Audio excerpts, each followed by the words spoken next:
and gentlemen, boys and girls, and all you little maniacs across the world, once again it is motherfucking time.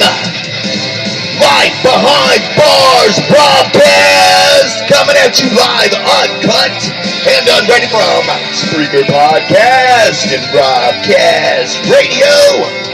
So here's Zombie, you little loose nuts behind the handlebars. Grab onto some big titties, baby, cause here we go! Yeah!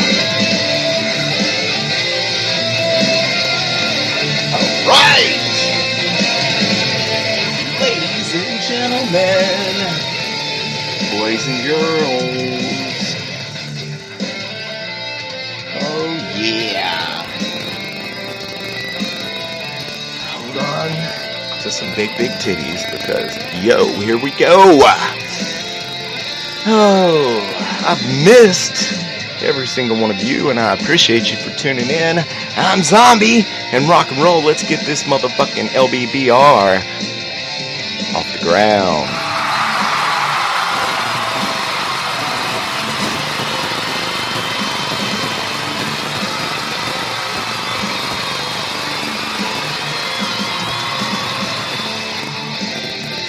So what have you little maniacs been up to?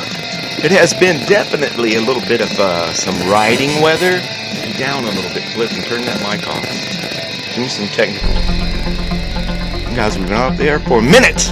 But guess what? We're going to bring you what we have when we have it. Oh, it was on. See? Thanks, buddy. All right. I have put 146 miles on the old Beastly, on Sandy, since I've put her back on the road. She's kind of been covered up, man. I've taken her down to the store, and down around the corner to the, to the truck stop. It's the only place that I can get some really good super unleaded gas, to put in my bike. So welcome to LBBR, where we encourage you to inspire other people to get into motorcycling. I didn't realize how much motorcycling had grown in the past few years, but guess what? It continues to grow. There are an enormous amount of entry-level motorcycles in the market nowadays, which tells me there are actually a couple of them that I thought about picking up for a few $1,000 that we've covered here on LBBR. New models coming out and how they're doing and stuff like that we'll cover on another show. I have got Nitro Circus, the movie, playing in the old DVD Magnavox today here in the studio. And again, thank you for joining us. We're going to talk about motorcycles, motorcycling, what's been on my plate lately and why I haven't. No, you know what? Honestly, the only reason that I haven't been on here is I cannot make any excuses. I had to make something happen. I'm in the studio. I was getting ready to record Robcast, thing number 39. I'm ready to record Robcast number 39. And I said, you know what? I gotta throw my biker friends a nugget, man, or they're gonna start. They're gonna start throwing shade at the old Zombie. And I can tell you too, be careful what you wish for. All you motorcycle maniac mechanics out there, if you're turning riches and busting your knuckles every day, fucking A, man, I remind myself, I don't have to remind myself, it's, they say it's a blessing and a curse to be really good at something, being very mechanically inclined whenever it comes to two-wheeled objects that have an engine on them, happens to be my forte. It always has been. And I think it dates back, it started when I couldn't afford a mechanic to work on my own motorcycles back whenever I was 7 or 9. So I would just take things apart and watch my brothers do it and watch my stepfather do it and watch old pops watch my father do it. And eventually I got to where, I was dangerous. You get to that point, ladies and gentlemen, before you become a master at your trade. There's a danger level there. Like a gentleman stopped by the other day and he just took he was riding a little dirt bike and it wasn't running right. I told him it's popping like that because we need to remove the carburetor and the air filter and ultrasonically clean them, sir. It's like, can we just spray a little bit of carburetor cleaner down in here? And he pulled the slide and the needle out of the carburetor, out of the top, and he just sprayed carburetor cleaner down there, that hole. And then he couldn't get he was like, hey, can you help me here? He had just slid the slide down in there. Unbeknownst to some fellows, may not know this, but there's a guide that your slide has to go into on the old school, on the Keyhine. Oh, goodness gracious. Anyway, we got it back together for him, and again, the spraying the carburetor cleaner down the hole, hey, it might have fixed it. Every once in a while, when you take something apart, the first thing you do is like blow on it and then plug it back in and see if it works. You had to replace a CDI, no spark. Okay, so I tapped the CDI. It's a sealed unit, guys. It's fucking. You're not tapping. It's not. If tapping it makes it work, then what's gonna happen when you hit a bump? So yeah, just get a new part and have someone that knows what the fuck's up. So talking about what's up, what's been going on in the old zombie chopper shop, which is really,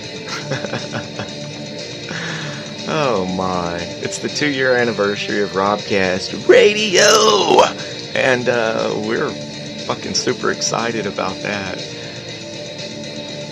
But what's been going on in the old chopper shed? I have a question for you all. Can we make a Zoom?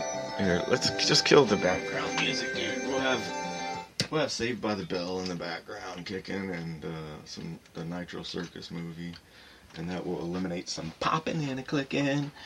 We may have an audio nugget. The soundboard will cooperate today. We could possibly have an audio nugget, whether it's related to motorcycling or not. I cannot be responsible for that. But in the just shooting from the hip, what's going on in the old in zombies world? And I had to remind myself today that some of the things that I work on, I get a little bit frustrated with. Like I picked up an Italian 150cc scooter with that GY6 150cc engine, and got it. I went up to Bel Air and I picked it up, and whenever I went to purchase it, I was like push the Kickstarter down to make sure it would at least roll over. And I guess I rolled over because the gentleman was telling me that, whenever I did that and I was going to go ahead and pull the spark plug out, put your finger over the hole. Every once in a while, we like to put our finger over the hole. Yeah. And anyway, and the gentleman that was selling the moped was like, "No, it will run, zombie. It will run." I was thinking to myself whenever I took that engine apart, and the piston was like disintegrated across part of the top. So of course I ordered a new cylinder, new piston, new wrist pins, new circlips. New wrist pin, new circlips, a new head, new gaskets, yada yada yada, man. It will not run, Tony. It will not run. And then I'm like, fuck. And like whenever I take something apart, I don't like label it or take pictures. I just put it all into a bucket, and then I clean all that stuff, and then I get my new parts, and then I see what's what. When I get all my new parts and I see what's what, and in the beginning, what it all comes down to, what it all boils down to, there was not a mechanical failure on this scooter. It was driver error. Whenever I take it apart, I noticed that the top end had been deprived of oil. You can tell. I'm telling you, I put hands on your motorcycle, moped, mini bike, scooter, go-kart, or four-wheeler, and I can tell you its life story. Just by a matter of taking nuts and bolts and screws and parts off of it and looking. And I'm saying there's a big difference, ladies and gentlemen, to being a parts changer or being a motorcycle engineer, motorcycle technician. someone who could actually make something stronger, faster, and better, maybe redesign a couple of things on it to make them function more properly, better, rather than just try to get it back going to get on down the road. The prime example that I say is that a guy brought me a motorcycle once, and it needed a 25-cent O-ring that went over into the oil drain thingy on an old school Ninja. He probably spent $20 or $30 on JB Weld and just fucking made him a fucking beehive over that motherfucker until it quit leaking. And then he brought it to me. And he had to pay me $180 to chip all that JB Weld away. And by that time, I went ahead and put a new drain plug, a new O-ring. And that was like $2.35, $180 to put it in. It's like, what's been going on in the zombie shed? Yeah, what's happening? It's like I said, be careful what you wish for. So it's like, well, I know that I've got, like, I can make some things happen. If we're blessed and we don't go underwater, get flooded, thank the Lord. Like, we're almost to our 1-year anniversary of losing everything here. So I'm praying and hoping, and that they say that haven't happened in like 50-something years. And I'm not going to be sitting here building 7 scooters trying to make it to where someday I'm building 7 motorcycles to where someday I'm building 150, manufacturing something with my grandson and my granddaughter. You hear me? Feel me? I'm saying? You got to start somewhere. You have to paint a clear vision of your future, guys. No one's going to do that shit for you. And I keep, like, these mechanical things that I pick up and that I work on. I had some notes, and on the last Robcast, I covered the fact that I've been out of the studio. We may make it seem easy and cheap to be on the radio, on the interwebs, and for Robcast radio to happen. The fact is, every day that we're not on the radio and we're paying for airtime, we're really, really, really, behind the game. However, it's not cheap to pay to be a broadcaster and to bring this show to you all and to try to bring you something that's worth the shit. You know what I'm saying? You hear me? You feel me? Like, right now is the time that I tell you that Spreaker Podcast is the best podcasting network on the planet Earth. And I could not bring you LBBR or the other podcast, Robcast Radio, without these guys. They're ballers. Download the Spreaker Podcast app, and if you want to start your own Robcast, download the Spreaker Studio app. Okay, so yeah, be careful what you wish for, and then too, the things that I end up with, right? The reason that they call me zombie, one of the main things is that I bring things back from the dead. These are things that other people have forgotten about and left on the curb. So if you can pick something like that up, normally it's not very expensive, and depending on what you do with it, you can make it into something pretty cool. However, I found lately, in trying to move up the ladder, up the